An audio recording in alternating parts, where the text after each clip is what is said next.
Grant that I use the words you gave me, Lord, that it may be your message that is heard today. This sermon is based on 1 Thessalonians chapter 5, verse 18. Give thanks in all circumstances, for this is God's will for you in Christ Jesus, which became the story of my faith journey. When I was little, my great-grandmother took me to church.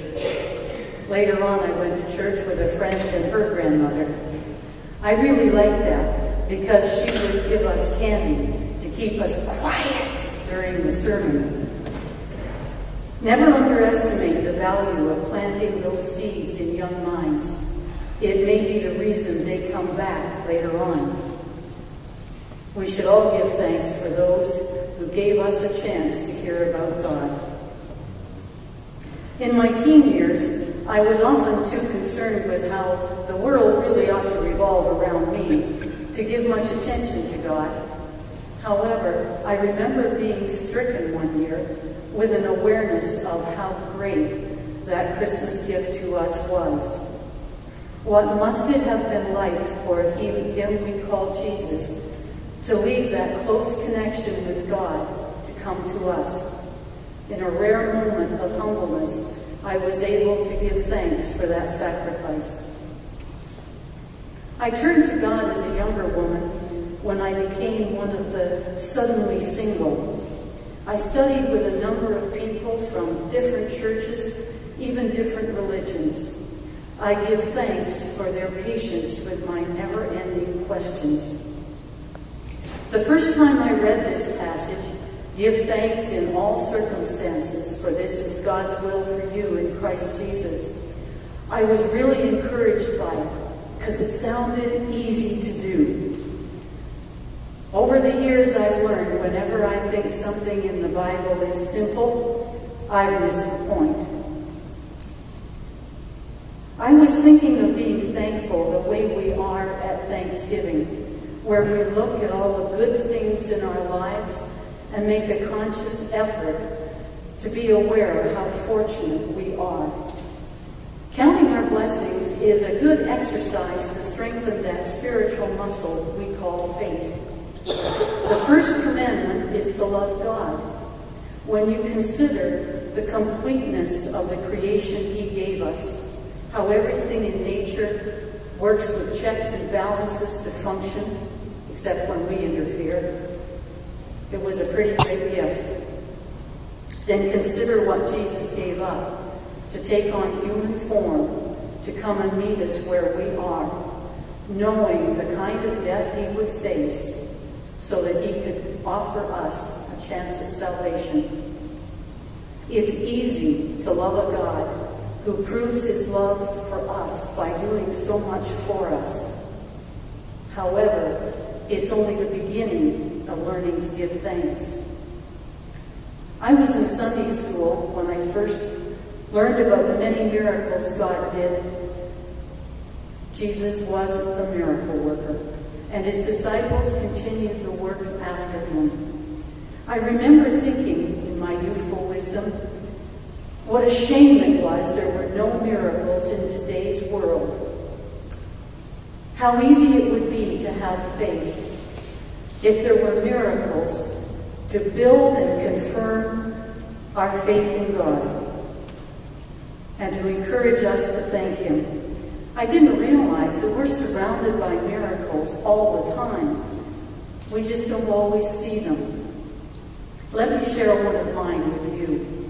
I was driving one day when I was hit broadside by a milk tanker truck, one of those big Peterbilt things. I have no recollection of the impact of that accident, of the truck pushing my car into a ditch and then rolling over on top of it, squashing the car and trapping me inside. I missed the ambulance driver deciding nothing alive was coming out of that wreckage and starting a mortality report, while his partner came to see how difficult it was going to be to get the body out of the wreckage. The only 18 inches of that vehicle that were tall enough for a human being to survive were right behind the steering wheel. I began to think that maybe miracles still happen in modern times. The car actually looked like a giant rolling pin had been dropped on it crosswise, leaving just that space behind the wheel. The final proof was when I looked at the clothes I'd been wearing during that accident. There was a forced puncture hole in the slip I'd been wearing, about the size of a little finger. When I realized that one of the engine rods had missed perforating my innards by the thickness of that little bit of nylon, I gave thanks for the miracle of my survival. Miracles happen every day. Look for them. You'll see them. God taught me to give thanks for the things that don't happen as well. I know we've all experienced this kind of opportunity to give thanks, but again, we don't always recognize them. You frantically look for the car keys so you can get to work on time. They're not where you thought you left them.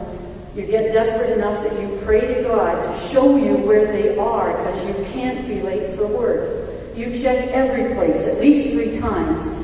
Finally, you find them. You dash off to work.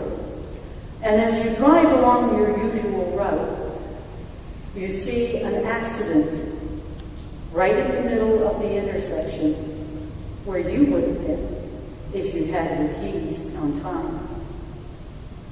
We should give thanks for all the times God spares us, especially the times we don't even know about.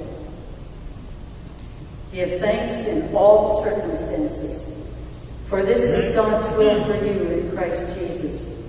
But life isn't all good times. In her book, The Hiding Place, Corrie ten Boom recalls her experience in a concentration camp. Upon arrival, they were unloaded from the train, and soldiers separated all the elderly and infirm, including some of her relatives, and took them directly to the gas ovens. Corrie and her sister were assigned to a cabin where their job was to create needlework that they would sell later on. Corrie was pretty good at it, but her sister wasn't. They devised a plan where Corrie would do some needlework and then trade with her sister and finish hers for her, all the while terrified that if the soldiers discovered that her sister wasn't very good at it, she would lose her too.